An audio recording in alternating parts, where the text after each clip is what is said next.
안녕하세요. 오늘 그림입니다. 이번 시간에는 콧밭에서 사진 찍는 아이의 그림 과정과 함께 슬럼프를 이겨내는 방법 3가지에 대해 이야기해 보겠습니다. 그림을 그리다 보면 한 번쯤 슬럼프를 겪게 됩니다. 앞으로 나아가지 못하고 정체되거나 스스로 부족함을 느끼게 되죠. 슬럼프를 해결하기 위해선 그 원인이 어디서 오는지를 아는 것이 매우 중요합니다.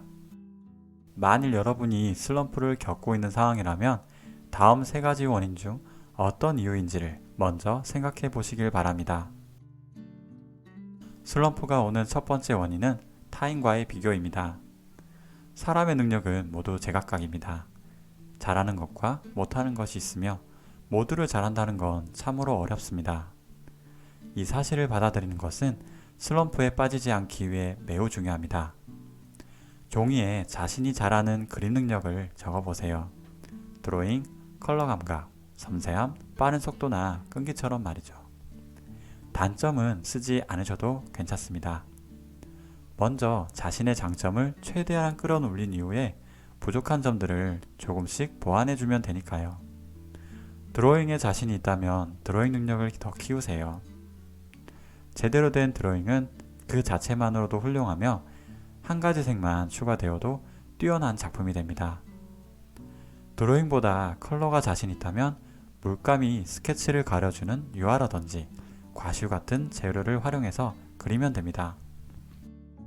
자신과 비교하고 동경하고 있는 대상들에 대해 곰곰이 생각해보면 내가 잘하는 능력보단 부족한 부분의 능력에 탁월한 사람들인 경우가 많습니다. 따라가지 못하는 능력을 비교 대상으로 삼는다면 자연스레 슬럼프에 빠지게 되는 겁니다. 남과 비교하기보단 자신이 가진 장점을 최대한 활용하며 나아가는 것이 훨씬 유리합니다. 생명인 한 남자가 있었습니다. 대학에서 순수미술을 전공하고 싶었지만 아무리 노력해도 색을 많이 사용하는 분야이기에 한계가 있었지요. 결국 미대 진학을 포기하고 방황을 하게 됩니다. 그 이후 몇 번의 좌절이 더 있었지만 그에겐 끈기와 뛰어난 드로잉 실력이 있었고 그 장점들을 활용해 마침내 미술 분야에서 큰 성공을 거두게 됩니다. 유명 만화가 이현세 작가님의 이야기입니다. 생명이라는 자신의 단점을 과감히 잊고 흑과 백을 사용하는 만화라는 장르를 선택해 장점을 극대화했습니다. 자신의 장점에 집중하세요. 그러면 남과의 비교는 무의미해질 겁니다. 슬럼프가 오는 두 번째 원인은 현재 자신의 능력보다 너무 쉽거나 너무 어려운 과제에 도전하고 있기 때문입니다. 어떤 일에 재미가 있다는 말은 몰입을 하고 있다는 말과 같다고 볼 수 있는데요. 뇌과학적으로 몰입은 현재 자신이 가진 능력보다 아주 약간 높은 단계를 실행할 때 두드러지게 나타난다고 합니다. 가령 게임은 너무 쉬우면 재미가 없고 반대로 너무 어려우면 다음 단계로 진행하는 것 자체가 어려우니 스트레스를 받고 쉽게 포기하게 됩니다.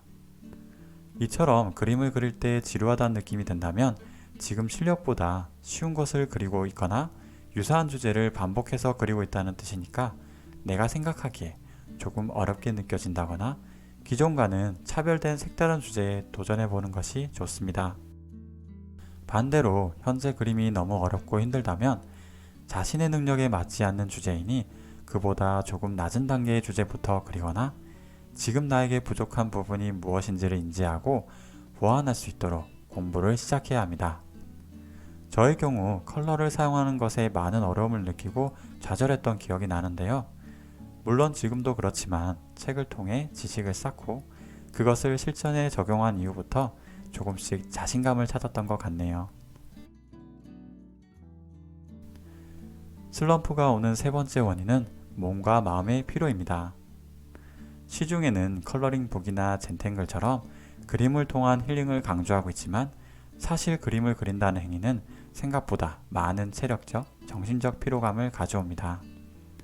주변 분들을 봐도 컬러링 북 한 권을 제대로 끝내신 분들을 본 적이 없었던 것 같아요. 먼저 몸이 필요하면 일을 미루게 되고 발전이 정체될 수밖에 없습니다. 이럴 경우엔 더도 말고 덜도 말고 하루에 딱 10분만 그림을 그리는 방법을 추천드리고 싶습니다. 조금 더 할 수 있을 것 같아도 10분이 지나면 무조건 의자에서 일어나 휴식을 취하는 겁니다.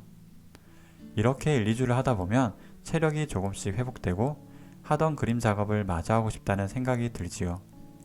그때부턴 5분, 10분씩 점차적으로 늘려가는 방법을 사용해 보세요. 다음은 정신적인 피로인데요. 주로 그림을 전업으로 하거나 다작을 하시는 분들이 많이 겪습니다.